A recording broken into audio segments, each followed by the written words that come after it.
gurekin ditugu Baiguraldeko esperientzia kontatzeko Xean Berterretx eta Dinagu elkartearen esperientzia kontatzeko Leire Aiertzaguna Bravo.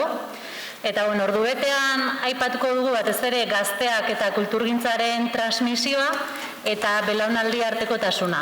Orduan, galderekin hasi aitzinetik eskatuko diot bakoitzari aurkeztu bat egiteko, pixkatena kokatzeko eta hortik abiatuko gara. Lehenengo Leirek azalduko digu Dinagu emakume sortzaileen kolektiboaren inguruan, azalpen batzuk emango ezkiko. Hasteko eskerrik asko hona etortzeko gonbidapenagatik. Ni Leire naz, esku langilea, sortzailea, artisaua, ez da egite askotan nola deskribitu pixka nire burua. Dinagu Euskal Emakume sortzaileen kolektiboko lantaldeko kide naz, bai? Saiatuko naz, alik eta laburren pixkata azaltzen Dinagu zer dan, eta hala zuek jakiteko.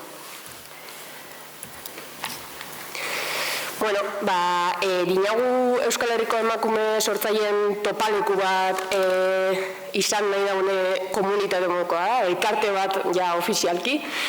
Eta helburutza daukoz pixkat emakume sortzaileen lanaren ikusgarritasuna, ahalduntzea bide hortatik joan da, eta pixkat gure lanean edo dekoguzen zailtasun eta oztopoen kontra talde moduan erantzutea, edo ez?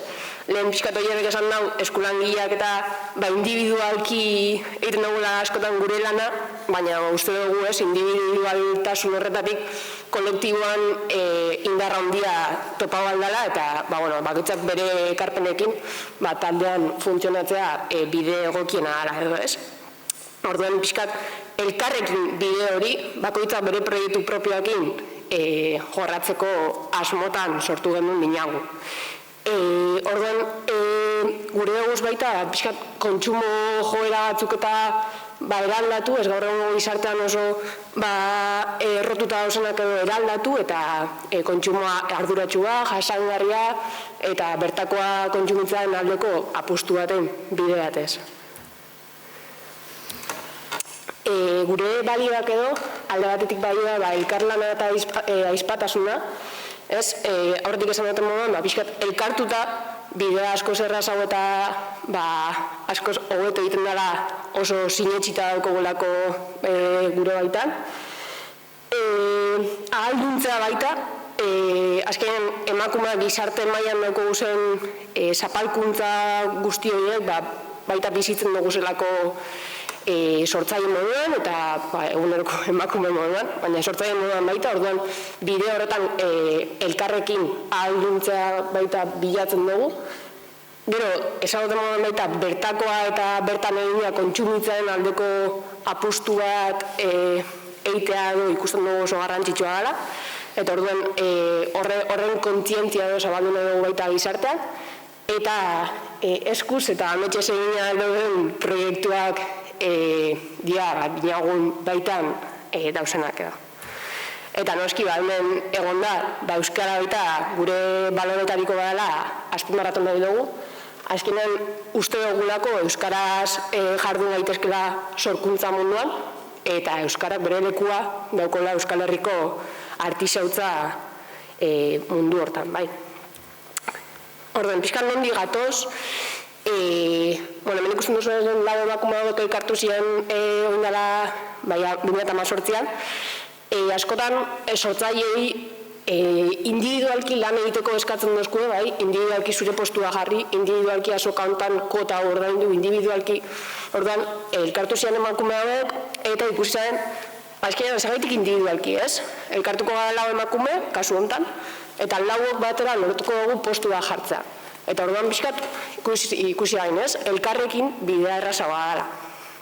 Orduan, hori, egin zaren lehengo azoka uruneako pasealeakoan, gero pop-up estiloko dendakoai jarri izan ezen, pop-up da pixkat jarri eta kendu egiten den asteburu bateko denda bat moduan, edo? Eta, pixka gero pandemia etorri izan baita, eta hor gelditu izan pixkat Dinagunen lana, baina aldi berean beste emakume sortzaile batzuk konturatu ginen, badagoela beharra ez, ikusgarritasun hori, emakume sortzaileen ikusgarritasun hori, eta elkartzeko beharra eta elkarrekin bidea egiteko.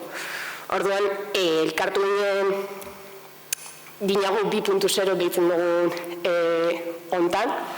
Eta 2008ko urte bukaera hotan, engainu dira pixkat dinagu indartu eta ekimen ezberdinekin hasi. Azteko, pixkat Gabon gure hortan, 2008ko pandemia horren ostean Gabon horretan gure lana agerian izteko, gaur egun oso garrantzitsua dien sare sozialetan mugimendu pixkat jartzea izan zen lehenengo plana, ez? Gure dinagunen sare sozialak indartu eta bertan Euskal Herriko hainbat emakume sortzaileen lanak erakustea izan zen gure asmoa, ez? Eta bi hashtag hauek erabilita jendea mugimendua sortzea eta bertakoa erosi, oparitu eta azkenean Gabonetan kontsumo eredu hori, gizartean esleitutako kontsumo eredu hori pixkat eraldatzea ikusten genunako garrantzitsua izan alzala. Eta gero pixkat elkartu ginen, Gabonak eta gero, eta elkartea ja ofizialki sortzea posible esala ikusi genuen eta horretan hasi ginen. Eta momentu honetan dinagunen baitan daukogun mugimendu garrantzitsuena, ekimen garrantzitsuena, nomada gaitun izeneko Euskal Herriko Euskal emakume sortzaileen azoka ibiltari bada. Euskal Herria bere osotasunan hartu nahi dagoena eta Euskal Herriko probintzia eta leku ezberdinetan azokak jartzeko helburua daukona. Orduan, askotan, honekin bilatu nahi duguna da, azoka duin bat, sortzaileek sortutako azoka bat, askotan izaten da igual, udal bat sortutako azoka bat, eta igual sortzaileen beharrak ezagutzen ez dauzenak, eta horrek azoka ez duin bat izatea eragiten dau, orduan gugandik sortutako azoka duin bat izatea, erakusleio komun bat Euskal Herriko emakume ezberdinentzako, azkenean moda bitxigintzako eta hirigintzako alternatiba bat badauela erakusteko eta euskalduna dela erakusteko, kolektiboa indartzeko eta pixkat hori, lehen aipatutako elkarrekin bidea erraza egiten dela ikustarazteko eta azkenean Euskal Herriko hainbat espazio erreferentekin elkarlana edo sustatzeko eta euren bisibilizaziorako baita.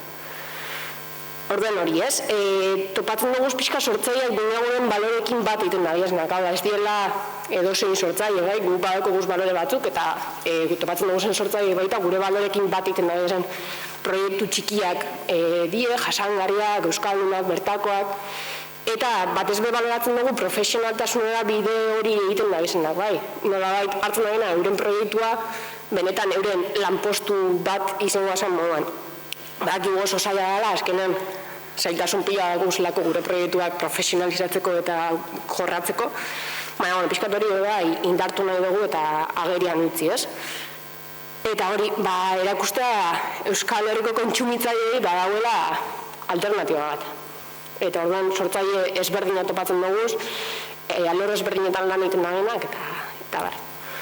Orduan, lehenengo ekimena azpeitin genuen iazko, aurtengo ustailak 18an, eta hori azkenan emakume guztia beko elkartu ginen plaza berean, bakoitza bere proiektuakin, eta oso azoka potenta izan zen, eta gainera elkarlana ikusi genuen, bertako azpeitin dagoen emakume baserritarren mugimendu handiakin, eta orduan eure pintxoa jarri, eta bertako pixkat eragile ezberdinekin elkarlana ez? Eta gero kontzertu bat baita beste musikari batzukin, eta bilatzen duguna hori da baita, ez izatea sortzailea okarrik, baizik eta bertako eragileekin eta bertako elkarteekin nola baiteko simbiosi bat edo. Gero, bigarren hau, Gernikako Astran ninduen urriak 16an, eta lehen aipatu duten Euskal Herriko txoko erreferenteekin baitan edugulako elkarlan bat bilatu, ez? Eta Astrak ematen dagoen aukera paregabea da, eta orduan ikusi genuen Bizkaian egiteko azoka potente bat, Astra kolektiboekin batera oso norten alzala, berriro baita bertako emakume baserritarrekin lanketa bideratu genuen, katerin bat, eta bar. Eta horrengoa, Gabonetan izango da egian, teia fabrikan. Eta hori pixkat emakume sortzaileak animatzen izena emateko. Eta hori aipatu dutena baita, ez tala bakarrik sortzaileon bidea, nola pixkat tokian tokiko eragileekin egin nahi dugun bide bat, eta horregatik beti topa izan dugu ez, baserritarrekin, musikariekin, eragile ezberdinekin eta elkarlana eta bide hori egiteko modua. Eta etorkizuna zer, asmoa da honekin jarraitzea, noski noma gaitunekin jarraitzea, baina aldi berean baita sortzailentzako espazio segurua sortzea, bakoitza dago zentraba eta oztopoak nolabait taldean gainditzea, eta gauza asko egiteko gogoa daukagu eta espero dugu lortuko dugula. Hauxe izan da Dinagu, eta jarraituko dugu orain Xanek azalduko digu bai gure inguruko libertimendua.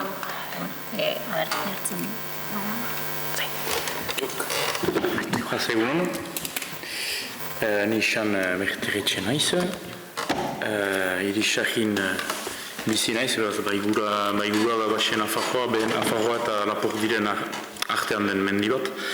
Eta beraz nik aurkeztuko dizkizuet bi hitzez, bi edo bizpairu hitzez zer diren libertimenduak. Eta beraz hasiko naiz behar bada bideoarekin, ikus dezazuen pixka bat bisualki zer emaiten duen formaren aldetik, naiz eta biziki fite bastuko dutan, bideoa ez dugu osoki begiratuko, eta gero funtsari buruz pixka bat beste naz hasten naiz kode, diaporamarekin ez duzu behar bada ikusiko zertazari naizen. Beraz, asia intzena ere, libertimendua iauteria da. Iauteria, beraz, kale antzerki simbolikoa, eta gero azalduko izkizuet azaldu behar, eta oroak hiru pertsona nagusi agertzen dira libertimenduan, dantzariak, beraz, gure kasuan bolantak, zirtzilak, eta beraz hauek antzerki jokoak eman dituztenak, eta bertsolariak, eta biztan dena musikariak dantzariekin ari direnak. Beraz, pasatuko fite, hau da, astapena, beraz, karrikaldia, dantzariak, eta hauek zirtzilak. Nahi dut bolantak. Beraz, bolantak hauek dira, eskuinen ikusten duzuen dantzari jantzi jakin bat da, bolantarena, mementuan gizonek dutena, hori ere aipatuko du ere, generoarena, gure libertimenduan nola dantzan generoaren zera aipatzen dugun eta zertan giren, eta gero zirtzilak hauek, beraz, beltzez mozorotuak, itxusiak, basak, eta bakotxa egitura zikliko bat du libertimenduak, lehenik hasten dira dantzariak, espazioa markatuko dute, eta gero espazioa markatuko, dantza batzu emanen, eta gero espazioa utziko dute zirtzileri, haien jokoak emanen dituzte, beraz pasakatu dut fite, ez dizkizuetera kutsiko.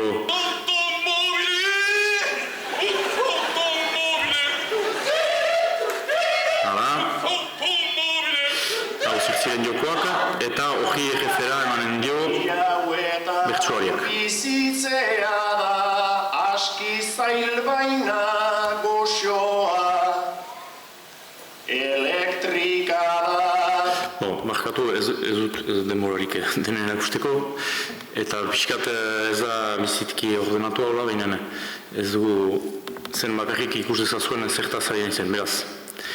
Diaporama honetan nola zertzen dut... Ikusi. Abai, jako. Pantai oso.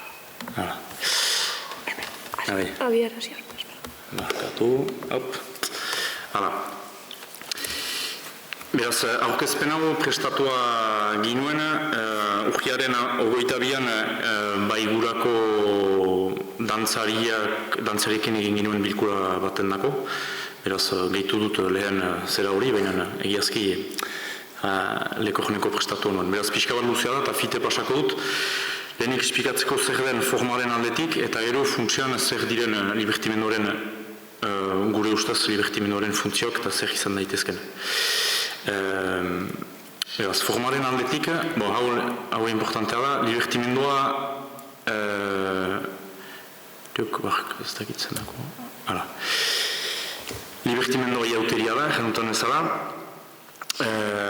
Eta Antxon Luku, beraz, antzerkilari, dantzari, erakasle, taula zuzendariak, idatzi duen berak du nolapait aja moldatu iauteri hori, lehenik Garaziko lizeoko ikasleekin, eta gero lan hori, gero edo behmementoan, libertitziaz liburuan pixka bat formalizatu dut eta idatzi ditu bere hausnarketak, pentsaketak, eta libertimenduak gero lehen urteetan garatu dira 2000 urteetan Garazin eta Amikuzen, beraz Amikuzea Dona Paule inguruko egiguzietan, eta gero 2015 goiti izan da loraldi bat bezala, ez gira espantukari, kusiko dugu zer emaiten duen ondoko urteetan, baina biderkatu dira Luso Makealeko jenen, irisagi orkutza izen, horik maigiro inguruan, baina ere urepele aldude bankan, horoak basen afajo guzian, baina ere Baionan, azpagenen jaz egintzen, Baiurrin, Ustibajen, eta hemen dituzue afitxak. Beraz, lehenik da Antxon Lukuren lana, hausnarketak, bere esperientziatik, liburua agitatu zen 2000 eta gero liburu horren ondorioz edo liburu horrek nolapait ere inditu bere eta eman ditu bere fruituak. Eta emaiten ditu oino. Beraz, hor pasatuko ditut diapoak, berriz etorreko nahiz gero hauetara behar bada. Markatuko nozue, pixkat desegituratua da. Hala. Beraz, antzerki simboliko untan, pertsonai bakotsak ordezkatuko du, antzeztuko du iauteriaren alderdi bat. Bolantek, beraz, hor ezkerrean dituzuen dantzari horiek, ordezkatuko dute uda, fertilitatea, eguzkia, boteredunak, laborari lurjabeak, nolapait zibilizatua, eta hori, boterea. Eta parean, simetrikoki, zen dira zirtzilak, hauek botererik ez dute, eta botererik ez dute nahi, eta horrek hemen die, libertatea handia, askatasuna handia, boteredunen kitzikatzeko, kilikatzeko, kritikatzeko, eta horiek kausa, basakeria dute ordezkatzen, eta nolapait hartzaina ibiltaria deneinean, eta lujik gabeko langilea. Beraz, boteredunak espazioa hartuko du, dantzak, eta utziko dio zirtzilari, baitaki boteredunak behar duela urtean behin bederen, nolapait tupinaren presioa apalarazi, eta beraz, botererik ez duenari utzi behar zaiola lekua, hain batean, eta gero errekuperatzeko biztan dena bukaeran. Eguzkia, argia, laboraria bolantak ditu ordezkatzen, eta negua, gaua, mahmutsak, eta intsektuak, hori zirtzilak. Beraz hori ez du Antxon Lukuk asmatu, hori da horbeltzen lanetaik hainitz hartu du, eta beste hainbat dantzari eta ikerlariren lanetatik, Gilxerren lanetatik ere, eta horoak hor libertitziaz liburuan agertzen diren hausnarketa guziak balia daitezke funtsan Euskal Herriko eta Europa osoko eta behar mundu osoko iauterien ulertzeko. Inabardura, baina hor bolantek ordezkatzen dutena, Siberuan aintzindariek ordezkatuko dute, eta zirtzilek ordezkatzen dutena, beltzek, kaute edo buamek Siberuaren dako, eta Lapordin, eta lesakan ere denetan baliatzen alda irakurketa hori. Eta gero, arma ezberdinak dituzte, bolantek dute dantza, beraz gorputz vertikala, menperatua, koordonatua, kolektiboa taldean, eta edertasuna jantziaren aldetik, dantzen aldetik, baina mutuak dira, eta zirtziek aldiz, hitz librea, gorputz basatia, hori, beraz antzerki teknika ezberdinak eta kode ezberdinak.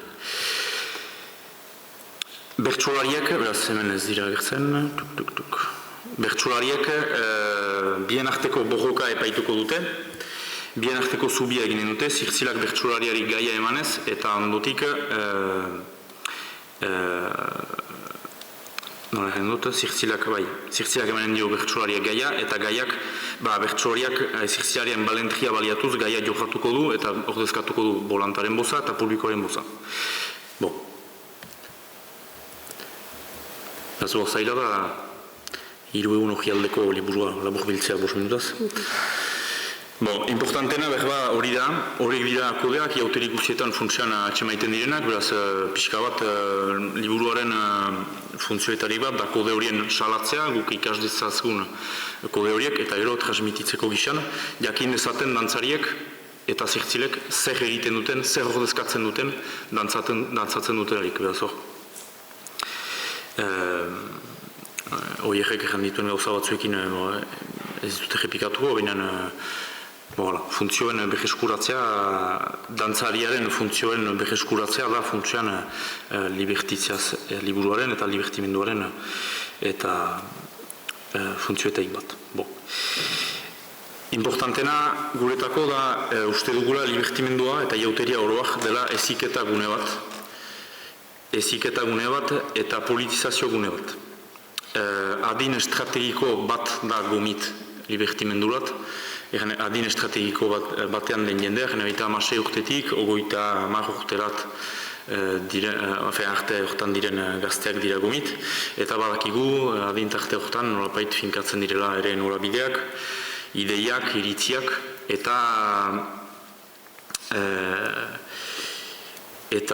uste dugu libertimendua izan daitekela leku importantea, espiritu kritikoaren garatzeko, zirtzileriaren zirtziletan egiten den lanaren bidez, adibidez. Konkretuki, zirtzilaren lan prozesua deskribatzeko, beraz, bi gazte talde bilduko dira, bat bolanten partea betetzeko, bestea zirtzil taldea osatzeko, eta zirtzil taldean, izanen dira 10 bat gazte, eta hasiko dira pentsatzen ze gai tratatzen alduten plazan. Beraz gaiak hasiko dira bilatzen, hastapenean 15-16 urteko gazteak biltzen badira, hastapenean atereko dira haien lagun taldeko historioak eta azkenean interes aski guti dutenak. Eta ero hartuko dira inpaktua sortzeko, beharko dituztela aipatu gai, funtsezko gaiak, eta plazan izanen dira adin guzietako jendeak, belaunaldi guzietako jendeak, eta beraz hasiko dira prentsaren harakatzen, haien inguruan jenden galdezkatzen, eta galde egiten zer pasaden aurten, zer pasaden gauza importante bezala, beren lujaldean, egian, auzoko egietan, eta gero Ipar Euskal Egean oroak, eta gero gaiak bildu eta entzatuko dira antzerki irudien sortzen. Eta zirtzilak duen ahma da hitza, beraz idatzi beharko da, baina ere antzerkia, irudiak eta mugimendua. Eta hor beharko dute atxeman nola inpaktua sortu hitzen bidez, eta antzerki irudien bidez. Eta hori guziak iauterietako kodeak baliatuz.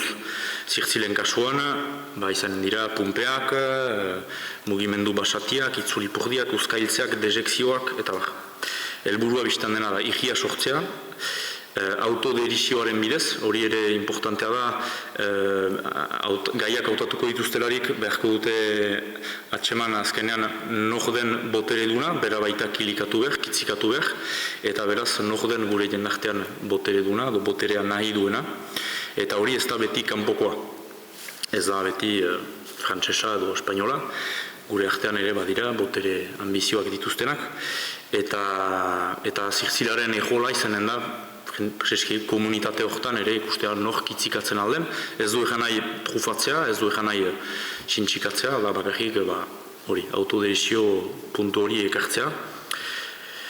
Hautsi gabe, komunitatea moztu gabe, hori beste antzerki forma batzuek funtzio hori zuten lehengo jendartean, hori industrialan, toberak adibidez, orain egiten diren toberak ez dute helburu hori, beran tobera zen pertsona bat hartzea eta justizia errikoia aplikatzea pertsona hori, komunitatearen arauak ez zituelakoan errespetatu.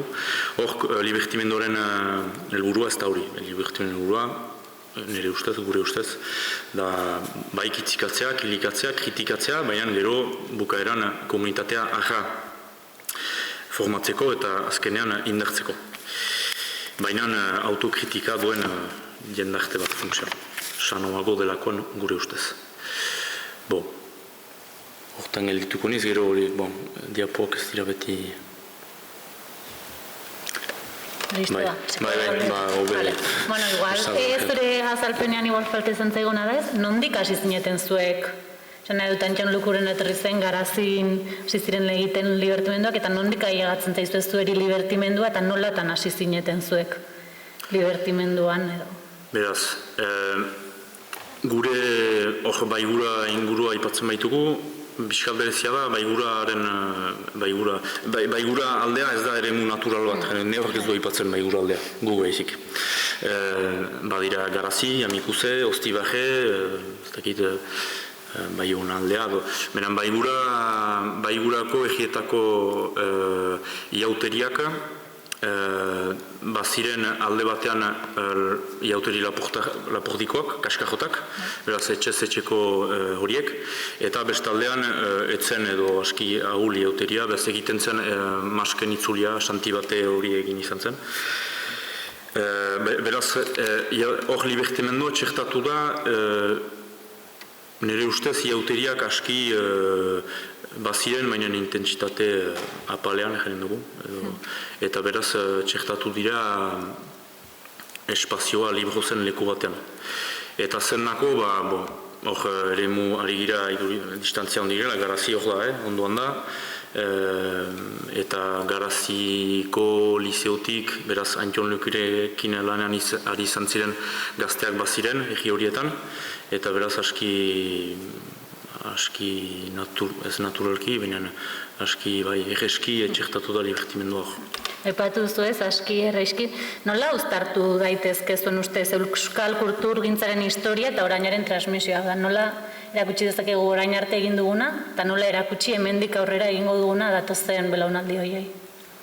Nik uste dut askotan komentatzen den gauza dara, ez? Beti jokin behar dagoela presente egin dan bide hori, baina saiatu behar gara igual orainan finkatzen eta orain gaur egunari garrantzia ematen, ez? Eta transmisio bide hori gaur egunekoa izan behar dela, ez? Askotan igual iraganean finkatzen gara, iraganean kontzentratzen gara eta azteinako oraina bizitza, ez? Eta igual hor bain behar dugu aldaketa bat eta gaur eguneko gizarteko baliabideekin eta moduekin saiatu iragana transmititzen moduren baten, Nire ustez, importantea da, hor gainera argira iauteriaz, beraz, ez neoliktikotik, aspalditik hor den egitu batzuetaz, eta gure ustez, importantea da erakustea zer zuen funtzio bezala jendarte auge industrialean iauteriak, eta zer ukan dezaken funtzio bezala gaur egun, eta nahi ala ez, funtzioak ezberdinak izanen dira.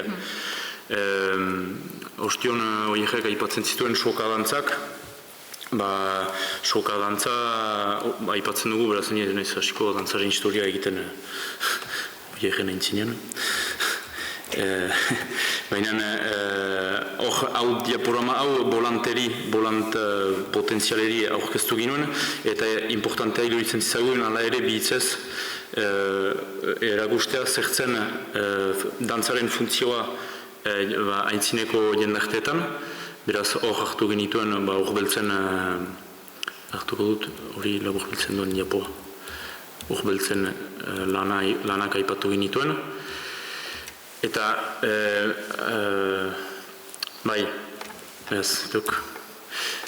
eta beraz, nire ustez importantea da erakustea zer ukan dezaken iauteria aipatzen dut, hori baitut praktikatzen, pentsut balio dola bestentzat, zer ukan dezaken funtzio bezala, ez da egite, sorkuntza forma horrek, gaurko jendartean, eta iragana baliatuz pixka bat lantresna bezala, baina ez den bezala aplikatzen den forma gisa.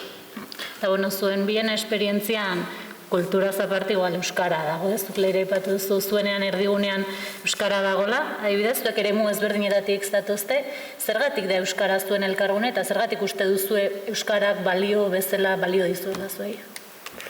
Guk uste dugu askotan euskara bera sortzean nortasunan parte badala, ez? Eta sortzaile moduan bakoitzak daukun proiektua azkenan bere nortasunan isla badala.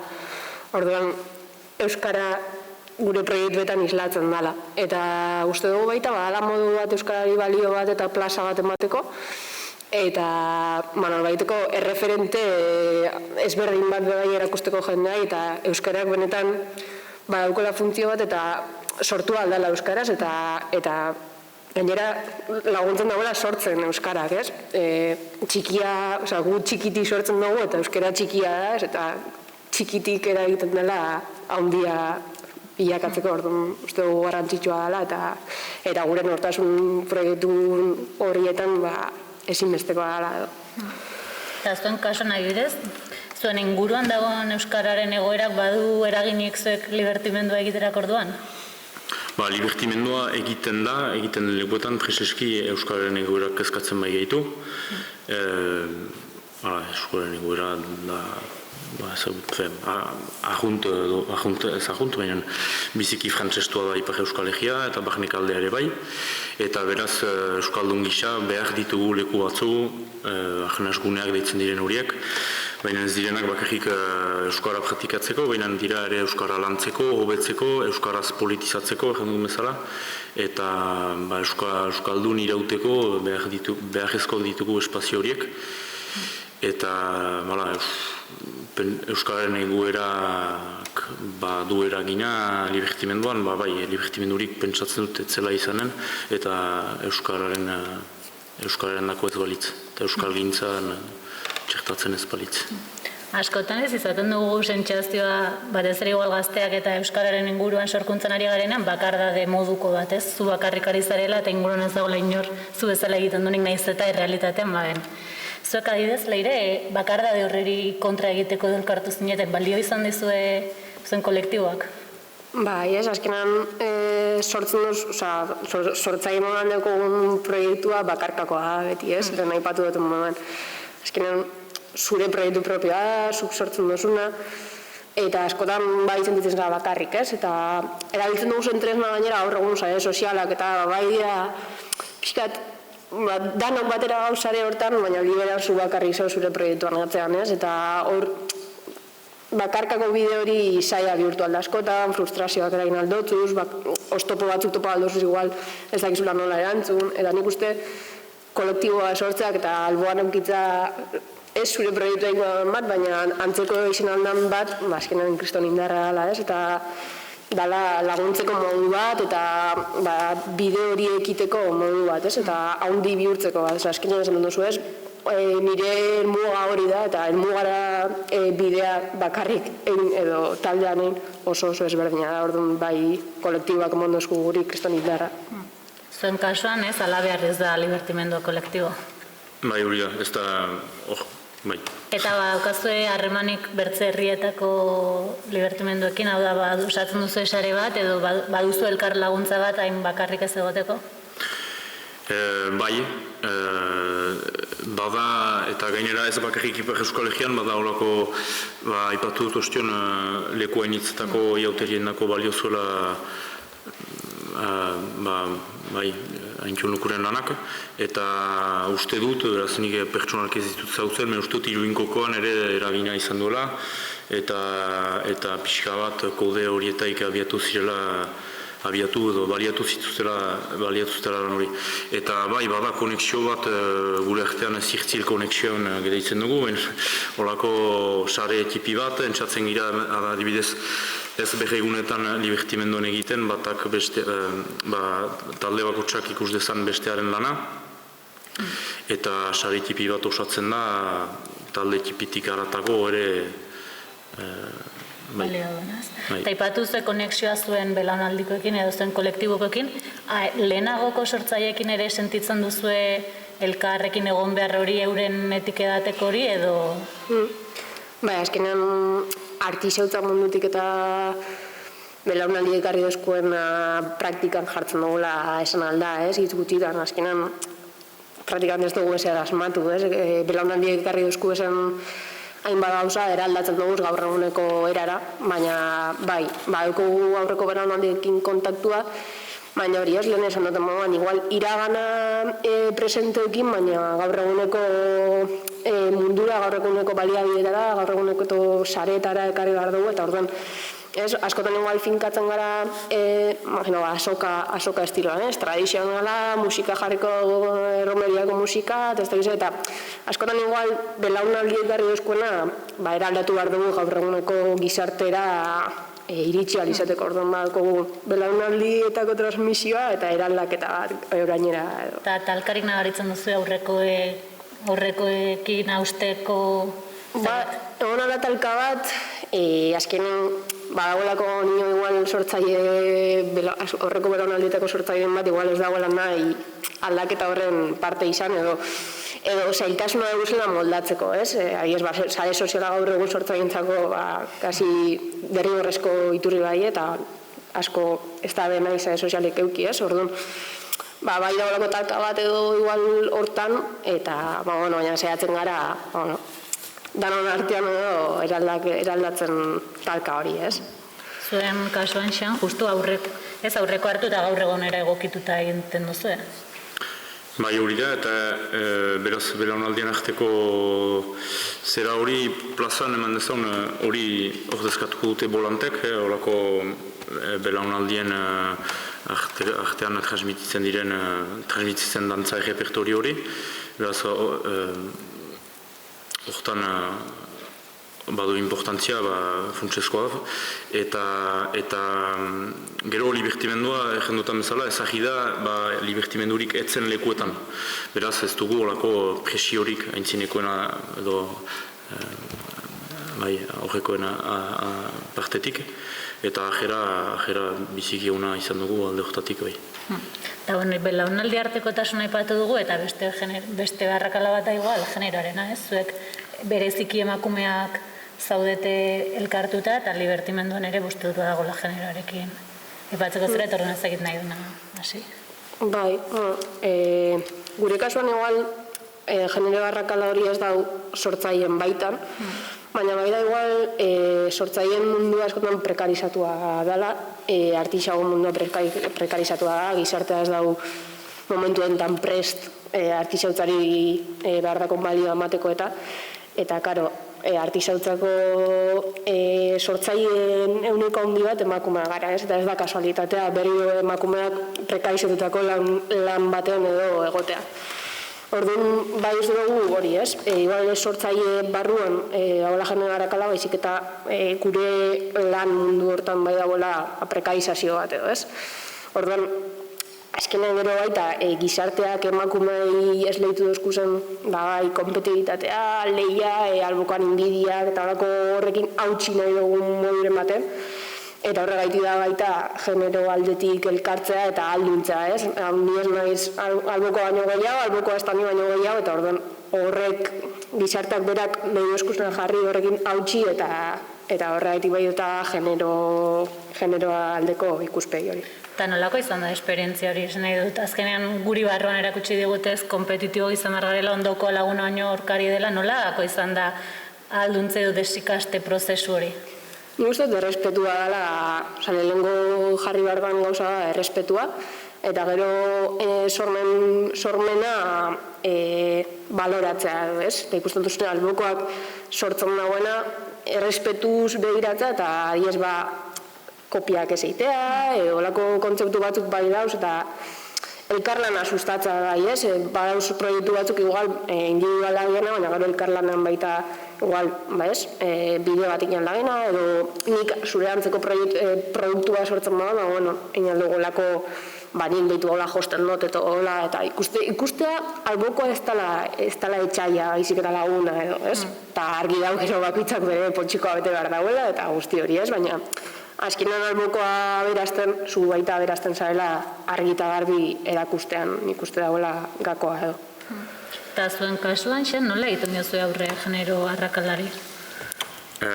badira bi generoaren zerean bi galdera, da plazan nola agertzen den, eta gero prozesuan.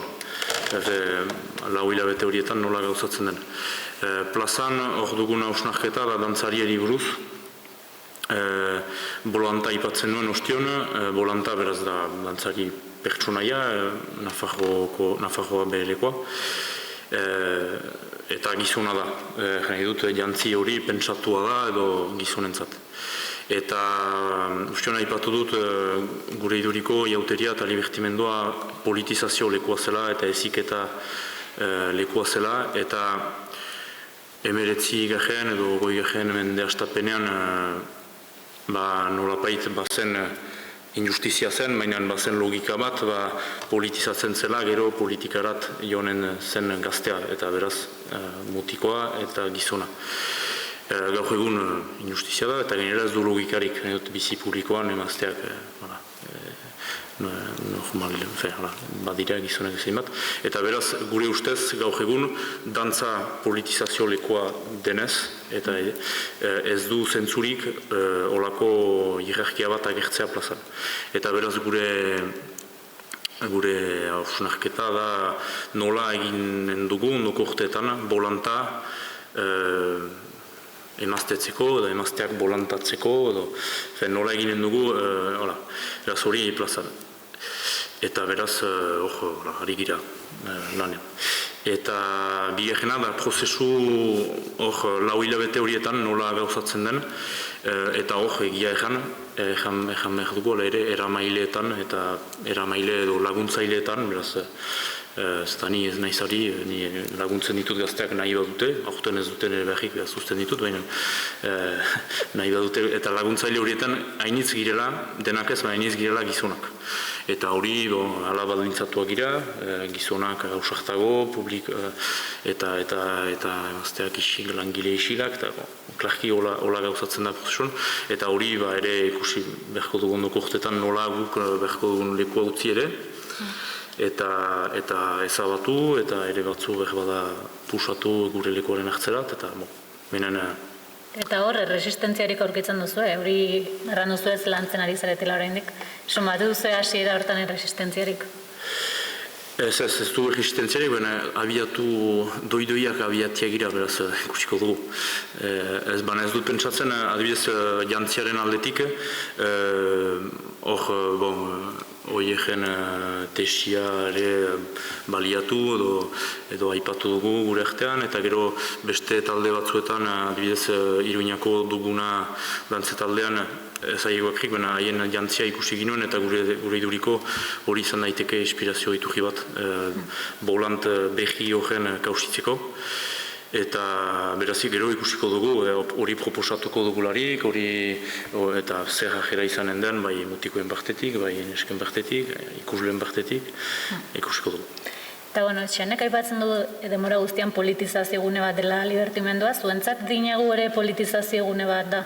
Bai, argi dago, ez? Azkenean gure gozun baloreak ekin da politizazio leku bada, ez? Eta lehen aipatu duten gizartan errotuta dauzen, kontsumo askar hori, bertakoa baino atxinakoa kontsumitza, presio ez duinetan erostea, eta gauza asko, ez? Dinagutik saiatzen garela eraldatzen, jendean pizten, hori, ez? Beste kontsumo eredu bat posible dela, beste sorkuntza modu bat posible dela, beste balore batzu finkatzea posible dela, eta orduan dudagari badauko baita bere atzeko bide hori, politizazio bide hori. Gazteak euskara kultura hiruki hortatik eta zuen esperientzia propiotik abiatuta, zein irakaspen atera duzue orain arte?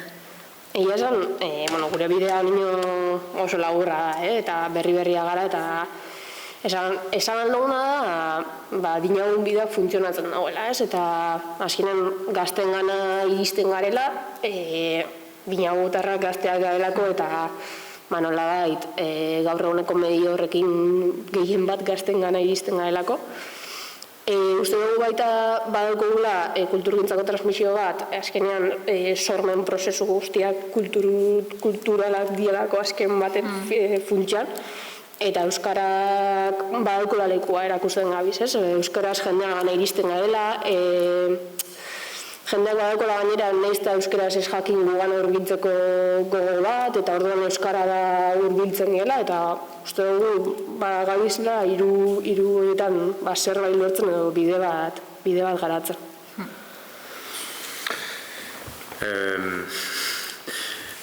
Bai, zer zen galdera kultura irukiarena? Gazteak euskara kultura iruki hortatik eta sorkuntzatik ze nolako esperientzia izan den orain arte edo ze irakaspen atera duzuen? Goiz da irakaspenen dako gure aldetik, espero dugu astapen bat baizik ez dela, jaunetan bezala lanaren astapenean gira, agian. Baina nik uste dut hola ere bildu direla gure arrakasta ukandu, libertimenduak aipatutan bezala edatu da, eta oino edatzen ari da, eta horrek ere behar bati erantzuten baitio. Berriz aipatuko dut politizazioarena, baina gazteen artean ere hori ere importantea da, gazteek haiek kudeatzen duten lekua da, euskaratik eta euskaraz kudeatzen dutena, eta hor politizatuko dira haiek nahi duten erarat, eta kultura aipatzen baitugu, iauterian, libertimenduan ikusten dut kultura, nola egin dut, tresna bat bezala ez datozte haiek kulturaren egiterat. Heldu dira, iauteria, jostatzera, politizatzerat eta baina kultura egiten dute, hori bai, hola deitzen baita. Baina erantzuten du ere behar bati, politizazio eta saretze behar bati. Eta horretan badu eragina ere testu inguruak, jane dut testu inguru politikoak, bai frantziaren eraginak, frantsesaren eraginak, eta zapalkuntzak, dominazioak, baita ere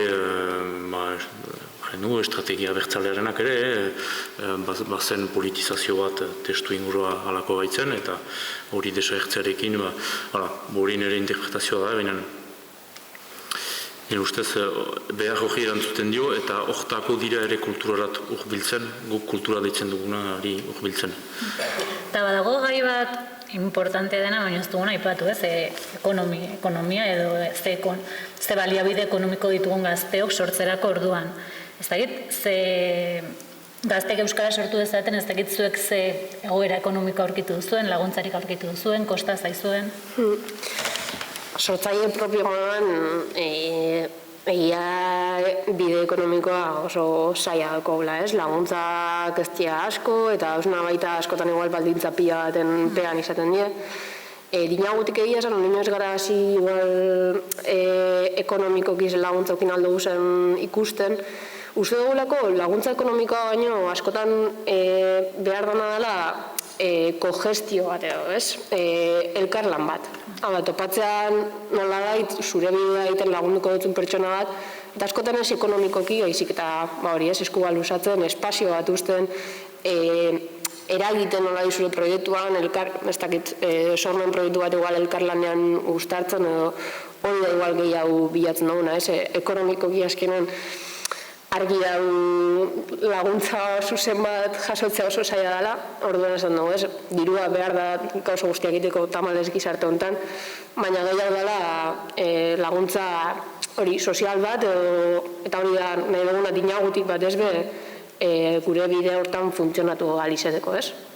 Bertako elkarte ezberdinekin juntatzea, espazio ezberdinekin lankidetza, eta hori da benetan behar duguna. Zuen kasuan? Gure kasuan libertimenduak aske izan nahi duen espazioa da, eta beraz diru eskaerarik edo ez du egiten Gero, jantutan bezala, proiektuak ditugu, eta jantziak egiten behitugu jalak beharko dira erosi, beraz ikusiko dugu nola artikulatzen den hori guzia. Mementoan, seurik diru eskararik ez dugu egiten, eta kasik dirurik gabe funtzionatzen du. Eskea egiten da bertsolariari zerbait emaiteko, musikariari zerbait emaiteko, baina autofinantzatzen da egunean berean biltzen den diruarekin. Baina galdera pausatuko da ondoko urteetan lan behi horiek martxan jartzen baditugu.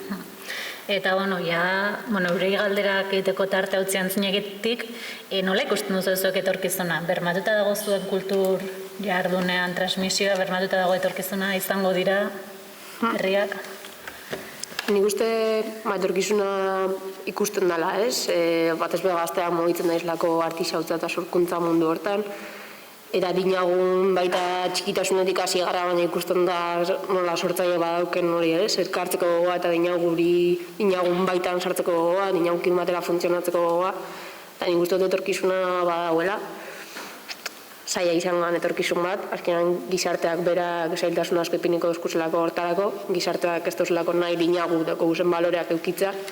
Orduan etengabeko kontrakorriente goez lamo esan alda, baina nik uste badaukola etorkizun bat eta bide hortan nahiko ondo jongo gara gainera.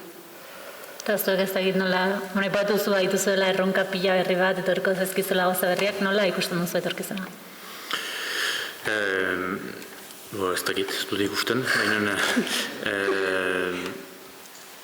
ikusten dute gaztean aldetik gure proposamenari erantzuten dutela, gero badakit ere lana dela, ostion norbaitek aipatu du lana dela kultura oroak eta praktika guztiak alditen dutela, irakurtzea, trebatzea eta hori guztia, eta lanaren dako behar da denbora, behar da energia, behar da eta denek ditugu mila gauza ondoan. Beraz, gazte batzu gure ustez leku importantea da, libertimendua, eta merezidu lan egitea hortarako, baina hori da gure taldeño ekipi hortan ikusten dugun taldeño horren ikuspundua, espero dugu ikuspundu hori zabalduko dela eta beste batzu jarriko direla lanean. Eta hala ere, irauteko barko dute beste batzuk ere lanean hasi eta pentsatzen dut, espero dut eginen dela, baina behar da demura eta lana. Ez dakit, badago norbait publikoan galderaren bat duna, zerbait hartzeko duna?